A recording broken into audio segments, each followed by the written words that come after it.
Oke, kita lanjutkan yang kita skip. Nah, coba lihat, kita bisa membuat persamaan-persamaan ini dari mana? Dari gambar yang sudah kita hasilkan.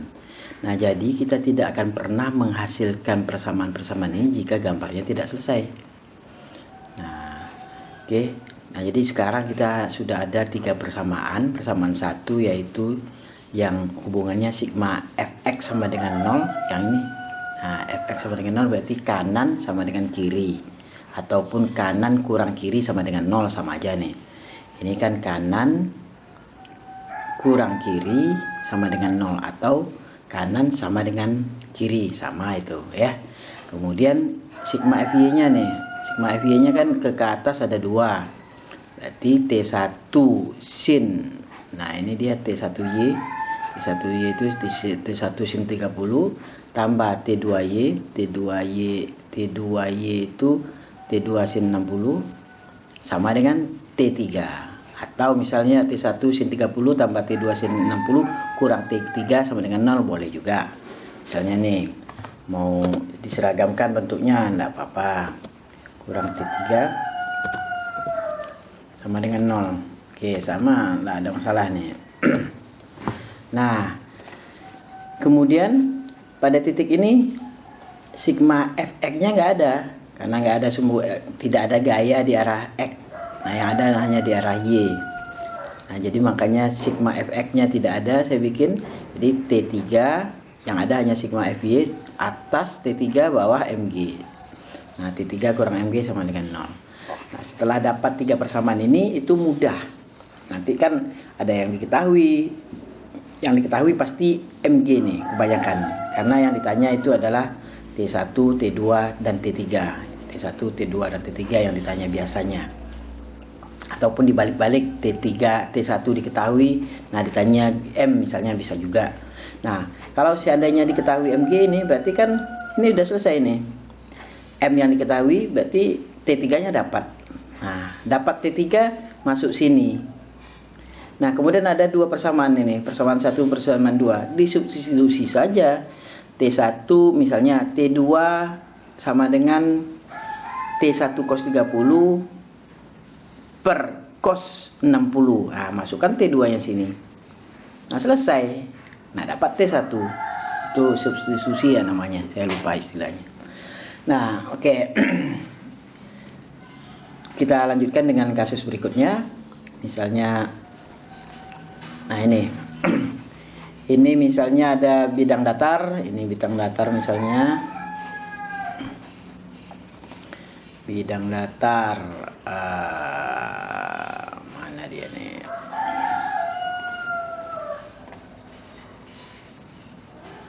Oke, ini misalnya bidang datar. Ini ada benda di atas bidang datar. Nah, ini untuk kasus licin. Ini kita anggap tadi kan kita akan bahas hanya dengan kasus yang belum ada gesekan ya, karena besok kita lanjutkan dengan benda yang ada gesekan. Nah, gaya-gaya apa saja yang bekerja di sini kita selesaikan saja. Yang pertama adalah pasti mg ini. Nah, mg itu mulai starting pointnya di mana? Yaitu di tengah-tengah dari pusat massa. Aduh, ini bandel nih, saya plus lagi. Di tengah-tengah pusat massa di sini itu adalah starting point, kita narik mg. Nah, itu dia mg. Nah, kemudian gaya apa lagi yang bekerja? Yaitu gaya aksi reaksi antara beban dengan lantai. Nah, itu kita namakan dengan gaya normal ya. Kita namakan dengan gaya normal. Starting pointnya dari bawah nih. Nah, kita kasih warna kuning lah atau hijau. Kita perbesar biar nampak. Nah, itu dia. Nah, ini biar seharusnya berimpit nih, tapi kalau berimpit tidak nampak nanti, jadi saya geser sedikit. Nah, ini mg. Seberapa besar mg, segitu pula besar n-nya. karena N itu adalah aksi reaksi dari gaya berat. Jadi kalau misalnya gaya berat 100 Newton, maka N-nya akan 100 Newton pula. Itu yang aksi reaksi. Nah, ini adalah gaya normal. N biasanya disimbolkan.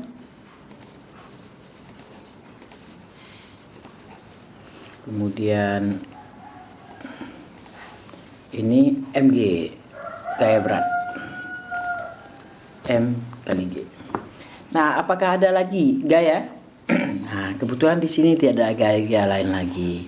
Nah, kalau seandainya ada gaya tarik misalnya, ini ada yang narik nih,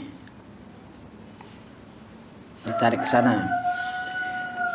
Nah, ini kalau ada gaya ditarik ke sana, nah berarti akan berlaku hukum Newton 2, sigma F sama dengan MA, karena benda yang mengalami gaya akan kalau sigma F-nya tidak sama dengan 0, dia akan mengalami percepatan sigma F sama dengan MA. Nanti kita bahas ini, karena kalau kita tarik ini nanti ada percepatan. Nah, dan kalau seandainya ada gesekan, nanti ada gaya gesekan lagi di sini. Oke, kita selesaikan dulu permasalahan yang tanpa gesekan, ya. Jadi kalau ini F-nya ke sana, berarti sigma F-nya tidak lagi sama dengan 0. Kenapa? Karena tidak ada gaya gesek ke sana. Berarti sigma F sama dengan MA. Ini ke atasnya sama, N ke atas dengan Mg sama. Berarti sigma FY-nya sama dengan 0. Arah X-nya tidak sama dengan 0 karena tidak ada gaya lain. Hanya satu-satunya gaya yang bekerja di sini adalah ini. Nah, coba yang bidang miring nih. Nah, yang bidang miring demikian juga. Coba kita selesaikan gaya-gaya yang bekerja. Pastilah Mg dulu. Ini dari tengah. Mg. Apalagi gaya yang bekerja? Gaya normal. Harus sama panjang dengan apa nanti nih gaya normal? Harus panjang sama panjang dengan Mg yang proyeksinya ke sini. Kemudian ini kan sumbu kita, kalau gaya bidang miring seperti ini, kita harus proyeksikan ke sumbu X dan Y, namun sumbu X dan Y ini harus kita modifikasi arahnya. Nah, biasanya kan sumbu X dan Y itu kan kayak gini nih. Ini Y, ini X yang datarnya X. Nah, biasanya kayak gini. Nah, kalau kita buat kayak gini di sini, ini repot ini. Ini repot sekali nih. Nah, repot sekali. Kenapa? Karena arah gerak bendanya ke sini, sedangkan X kita ke sana. Nah, jadi sumbu X, sumbu Y ini harus sesuai dengan arah gerak benda. Nah, jadi sumbu X itu kita sesuaikan dengan arah gerak benda. Kemana arahnya? Arahnya ke sana nih. Nah, jadi arah gerak benda itu kita pilih sebagai sumbu X.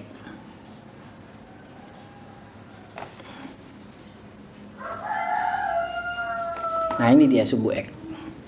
Kita pilih sebagai sumbu X ya.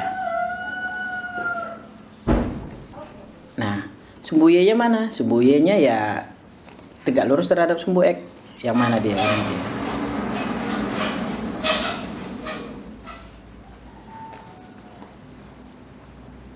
Nah,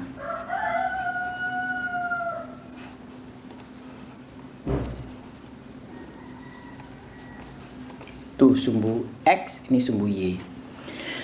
Oke, sekarang kita proyeksikan ini terhadap semuanya, kan harus nanti kan sigma Fx dan sigma Fy. Nah, jadi makanya harus kita gaya-gaya yang tidak searah dengan X dan Y itu kita proyeksikan. Berarti di sini hanya Mg nih yang tidak searah nih. Ini Mg.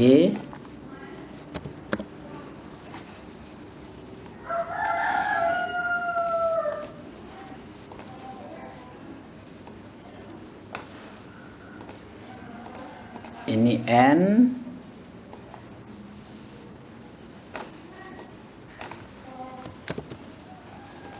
Oke, sekarang kita proyeksikan MG. Sampai mana? Apakah sampai sini? Tidak boleh. Mesti sampai sini, yaitu ini harus 90 derajat nanti nih. Nah, ini proyeksinya. Jadi jangan sampai lewat nih, nggak boleh, salah. Jangan kurang pula kayak gini, salah juga. Nah, ini dia. Ini harus 90 di sini nih. Ini ke sini, ini 90. Oke. Yang sumbu X-nya. Ini dia. Itu dia. Oke, anggap saja sudah sama tuh. Berarti ini apa nih?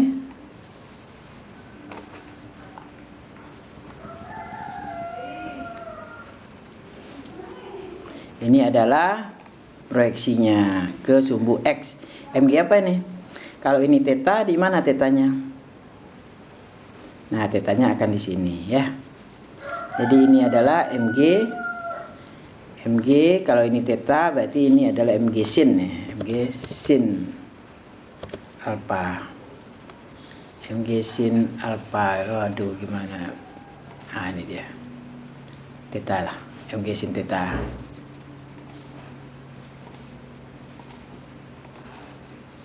Ini MG cos.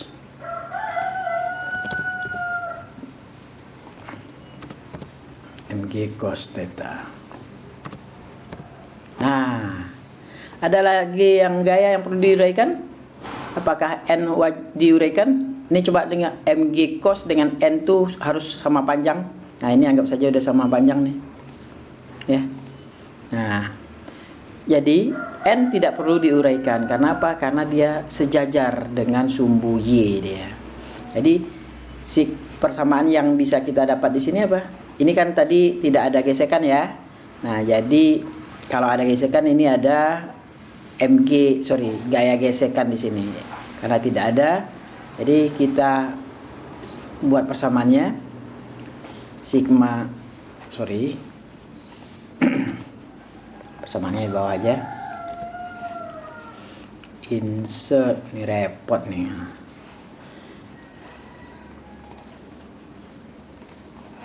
Sigma, mana sigma tadi nih? Sigma fx-nya ini kalau ada gaya ke sini, ini karena gesekannya tidak ada, tapi kalau seandainya ada gesekan nanti kita bisa cek apakah dia akan bergerak atau enggak. Nah, sekarang ini sigma fx-nya berarti kan tidak sama dengan 0 nih. Nah, berarti pasti menyebabkan dia bergerak karena dia licin ini ya. Nanti kalau ada gesekan, apakah mampu gerakannya mengalahkan gaya gesekannya, kita lihat nanti yang kasus nanti. Berarti ini fx sama dengan m kali a. Nah, sigma fx coba kita selesaikan. Kenapa tidak 0? Ya memang tidak 0 karena tidak ada. Kanan sama dengan kirinya nggak ada. Nah, ini kita masukkan lagi sigma lagi pula. Ini insert, aduh repot. Insert MG sin MG sin theta. Mana theta nih? Theta sama dengan MA. Nah, ini dia. Kalau sigma FY-nya insert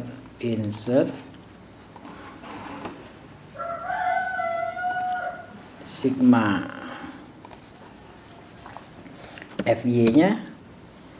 Nah, ini sama dengan 0. Kenapa sama dengan 0? Karena tidak, coba lihat nih, N sama dengan MG cos. Nah, ya.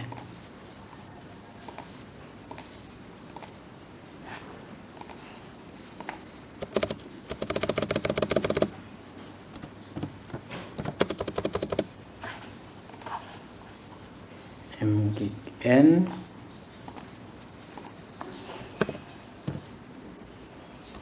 sama dengan M gig cos.